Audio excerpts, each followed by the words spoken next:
Hello, જય સ્વામિનારાયણ, જય શ્રી કૃષ્ણ, જય માતાજી. આજે વરુથીની એકાદશીના બધાને જય સ્વામિનારાયણ. આજે બનાવ્યો કેરીનો રસ, બદામ કેરીનો રસ છે. કેસર તો હજી નથી આવી, અમારા ઘરમાં આવી ગઈ છે, પણ બદામ કેરીનો રસ મહારાજ માટે અને સૂકી ભાજી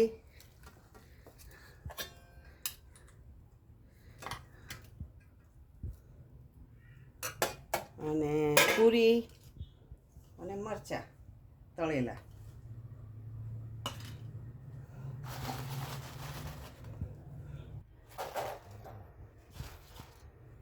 મહારાજ સમજો.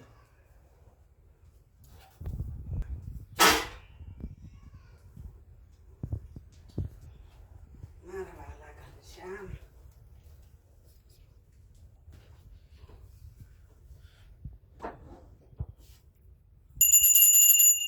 જમો મારા વાલા, રાજી રહેજો.